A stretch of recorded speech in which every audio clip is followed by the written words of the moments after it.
Plan cell को head कर रहा हूं अभी। इससे पहले मुझे 10 साल का आईटी सेक्टर में एक्सपीरियंस है एंड अबाउट 12 इयर्स मैं पुलिस में सर्विस दे चुका हूं अपनी।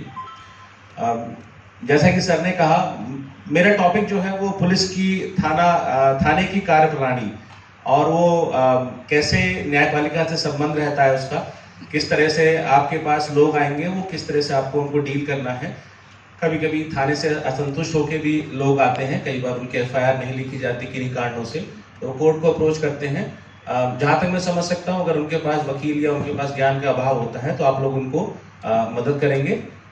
मुझे ये भी याद है, कुछ टाइम पहले मैं पीआरओ था यहाँ पर, तो अबाउट 5 लोग वहाँ नियुक्त हुए थे। शायद इनमें वो लोग हों जो ऑफिस में थे, जो लोग वहाँ आते थे उनकी मदद करते थे लिखने में, प्रार्थना पत्र वगैरह लिखने में, और उनको सही डायरेक्शन देते थे। कोई है ऐसे जो 5 लोग यहाँ उस टाइम थे? शायद नहीं है, चेंज हो गए होंगे। कोई बात नहीं, let's start with the topic, थाने की कार्य प्रणाली। देखिए, थाना जो है एक क्षेत्र के हिसाब से थाने का आवंटन होता है, ये पूर्व से चला आ रहा है। थाने में एक प्रभारी अधिकारी नियुक्त होता है जो एसएचओ और एसओ लेवल का होता है। जो बड़े थाने होते हैं तहसील स्तर के, जहाँ पर एसडीएम साहब और सीओ साहब बैठते हैं मुख्यालय स्तर पर, वहाँ पर एसएचओ लेवल के अधिकारी होते हैं, इंस्पेक्टर लेवल के 3 स्टार। और जो छोटे थाने होते हैं ब्लॉक स्तर के, मान लीजिए एक तरह से, तो वहाँ पर 2 स्टार सब इंस्पेक्टर जो होते हैं वो थाना इंचार्ज होते हैं। थाना इंचार्ज के नीचे जो है सब इंस्पेक्टर्स होते हैं, जिनकी अलग अलग बीट होती है, अलग अलग चौकी इंचार्ज होते हैं। उन सबका क्षेत्र थाने के अंदर बटा होता है। कोई भी घटना होती है तो कानून व्यवस्था की जिम्मेदारी थाने की होती है। उसके साथ साथ वहाँ के हिस्ट्री शीटर्स का सत्यापन, उनकी निगरानी,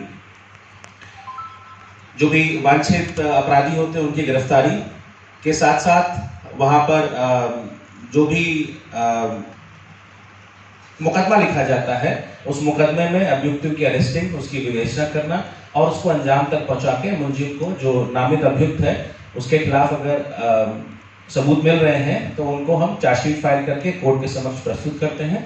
अगर सबूत के अभाव है तो हम उसमें फाइनल रिपोर्ट लगाते हैं, एफआर जिसे कहते हैं, और वो भी हम कोर्ट के समक्ष प्रस्तुत करते हैं। कोर्ट उस पर विचार करता है और आगे सजा देता है उसमें। बेसिकली थाने में जो अधिकारी नियुक्त होते हैं उसमें एक एसएचओ, एक सब इंस्पेक्टर, उसके नीचे हेड कांस्टेबल्स और कांस्टेबल्स होते हैं। एक हमारा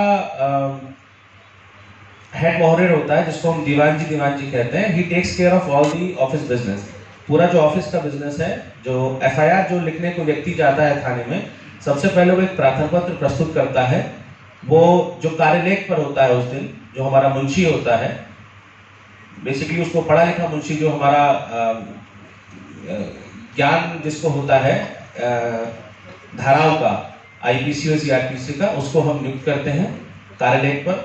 जब कोई व्यक्ति जाता है सबसे पहले वो मुंशी से मिलता है जो कार्यलेख पर होता है, वो उसकी तहरीर लेता है, प्रार्थना पत्र जिसे कहते हैं, और उसमें अंकित तथ्यों के आधार पर धाराओं में पंजीकृत करता है मुकदमा। और वो मुकदमा पंजीकृत करने के साथ साथ वो अपने प्रभारी अधिकारी जो एसएचओ होता है उसको बताता है, और उसमें एक विवेचक नियुक्त कर दिया जाता है। विवेचक इंस्पेक्टर से लेकर सब इंस्पेक्टर लेवल तक के होते हैं, और ये लोग विवेचना करते हैं और विवेचना के आधार पर कार्रवाई करते हैं।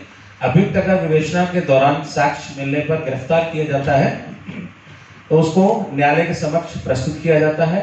न्यायालय से हम लोग रिमांड की अर्जी देते हैं, क्योंकि हमें ये आशंका होती है कि जो अभियुक्त है, अगर किसी मुकदमे में हम उसे जेल भेज रहे हैं तो वो अगर बाहर रहेगा तो वो सबूतों से छेड़छाड़ कर सकता है या गवाहों को डरा धमका सकता है। इसलिए हम कोर्ट से रिमांड की अर्जी देते हैं और कोर्ट उसको अपने विवेक के आधार पर और प्रस्तुत साक्ष्यों के आधार पर स्वीकृत करता है, या कुछ कम दिन की दे सकता है। हम बेसिकली जनरली जो रूटीन प्रोसेस है, हम 14 दिन की रिमांड मांगते हैं, और ज़्यादातर केसेस में रिमांड हो जाता है।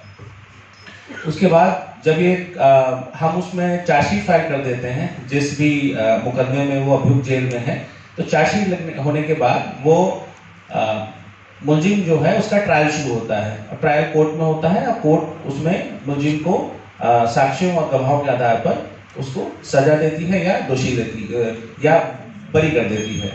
हमारा एज अ पुलिस ऑफिसर विवेचना खत्म होने के बाद काम वैसे तो समाप्त हो जाता है, लेकिन तब भी रहता है क्योंकि जो भी गवाह और जो भी अभियुक्त हैं उनको कोर्ट सम्मन करता है। तो इस संबंधित थाने का ये कर्तव्य है कि वो गवाह और वो अभियुक्त को समय से कोर्ट के समक्ष प्रस्तुत किया जाए। जब कार्रवाई चलती है तो उसमें डेट पड़ती है हर मुकदमे में और थाने की जिम्मेदारी होती है कि उसको प्रस्तुत करे। हमारे यहाँ से 2 डेडिकेटेड कांस्टेबल्स या हेड कांस्टेबल जो जानकार होते हैं हर समय रोज हमारे थाने से जाते हैं। सुबह एक लोअर कोर्ट में जाता है और एक सेशन कोर्ट में जाता है, वो पैरोकार होता है, हर थाने से जाता है। साथ साथ सीओ के यहाँ से भी, जो हमारे क्षेत्र अधिकारी, जो हमारा सर्कल ऑफिसर होता है, सुपरविजन हमारे थानों का सुपरविजन डीएसपी रैंक के अधिकारी करते हैं, वहां से भी एक पैरोकार जाता है। उस पैरोकार का ये कर्तव्य होता है कि जो कॉज लिस्ट होती है कि कल कौन सा मुकदमा आने वाले टाइम में लगा हुआ है, उसको वो अपनी सब एक डायरी में नोट किया रहता है। और डेली शाम को जब वो लौट के आता है, दोनों पैरोकार, लोअर कोर्ट के और सेशन कोर्ट के भी, जब वो लौट के आते हैं थाने में तो अपने एसएचओ को वो अपनी डायरी दिखाते हैं, जो लिस्ट होती है उसके हिसाब से हम अगली जो कल या परसों आने वाले टाइम में जो कोर्ट में तारीख लगी हुई है उसके लिए हम तैयारी करते हैं। इसके साथ साथ हमारा काम पैरवी करने का भी है, और जैसे कि सर जिला विधिक उसके यहाँ पर अध्यक्ष हैं, तो हम लोगों ने कई बार जो हीनियस क्राइम्स होते हैं, ज़्यादातर पॉस्को में कभी किसी नाबालिग बच्ची के साथ कोई बलात्कार की घटना या बलात्कार विद मर्डर की घटना हो जाती है, बहुत हीनियस क्राइम होता है। हम लोग उसमें विशेष तौर पे पैरवी करते हैं, सर से भी अप्रोच करते हैं और संबंधित जनपद न्यायाधीश साहब से भी हमारे कप्तान साहब मिलते रहते हैं। मंथली मीटिंग होती है हमारी, मॉनिटरिंग कमेटी हमारी अलग से बनी हुई है जिले में। मॉनिटरिंग कमेटी का ही ये बेसिक कर्तव्य है कि जितने भी मुकदमे चल रहे हैं ट्रायल पर, हम उसमें सजा कराएं। हमारा काम, जिसमें हमने चार्जशीट लगाई है, क्योंकि हमने उसमें दोष सिद्ध किया है अपने साक्ष्यों के आधार पर, हमारा काम ये होता है एज अ पुलिस ऑफिसर कि हम उसमें दोषी को सजा दिलाएं, और हम अपनी तरफ से हर कोशिश करते हैं, हर साक्ष्य हम प्रस्तुत करते हैं, जिससे कि कोर्ट को और सुविधा हो कि वो दोषी को सजा दे सके। इसके साथ साथ